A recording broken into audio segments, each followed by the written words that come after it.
যারাই আমাদের এই সহযোগিতায় হাত বাড়িয়ে দিয়েছে তাদেরকে যেন আল্লাহ নেক হায়াত দান করে এই কামনা করতেছি। এ পর্যায়ে আমি আমাদের সংগঠনের অন্যতম সদস্য নুরুল আমিন খানকে একটু বক্তব্য দেওয়ার জন্য অনুরোধ করছি।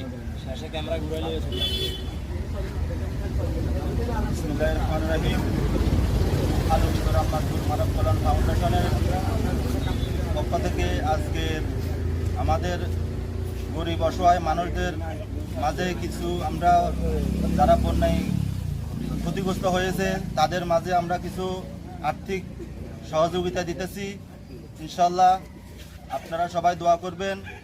আর যারা প্রবাস এবং দেশ থেকে যারা কেউ আর্থিক দিয়ে সহযোগিতা করেছে, কেউ মেধা দিয়ে, কেউ শ্রম দিয়ে সহযোগিতা করেছে, বড় ভাই ছোট ভাইরা এবং বাতিজা যারা আছেন সকলে মিলে 4-5 দিন ধরে অক্লান্ত পরিশ্রমের মাধ্যমে আজকে আমরা এই অনুষ্ঠান আমরা সফল করতে যাচ্ছি।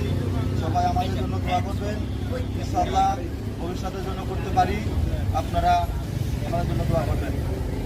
এই বলে আমি আমার কথা এখানে শেষ করছি। ধন্যবাদ। এর পর্যায়ে আমি বক্তব্য দেওয়ার জন্য আমার প্রিয় বন্ধু উজ্জ্বলকে আমি অনুরোধ করছি। বিসমিল্লাহির রহমানির রহিম।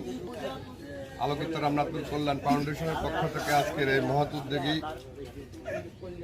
যাদের অক্লান্ত পরিশ্রম, যাদের অর্থায়নে আজকের এই আলোকিত মানব কল্যাণ ফাউন্ডেশন, আমি সর্বপ্রথম ধন্যবাদ জানাবো যারা এখানে ডোনেশন করেছেন, বিশেষ করে আমাদের প্রবাসী সকল ভাইকে এবং আমার এলাকার ভিতরে যে সকল বড় ভাই ছোট ভাই যেভাবে পেরেছেন আমাদেরকে আলোকিত মানব কল্যাণ ফাউন্ডেশনের মাধ্যমে আর্থিক সহযোগিতা করার জন্য সকলকে ধন্যবাদ।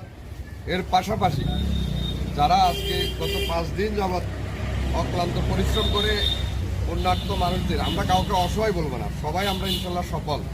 তবে বন্যার কারণে হয়তো আমরা আজকে একটু সাময়িক অসুবিধার ভিতরে পড়েছি।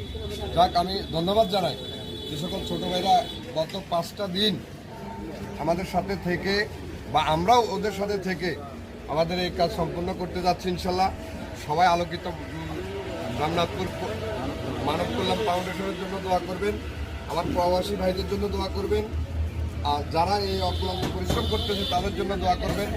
ইনশাল্লাহ আমরা আগামী দিনেও এরকম কোনো আল্লাহ না করুক কোনো দুর্যোগ মুহূর্তে ইনশাল্লাহ আমরা থাকবো।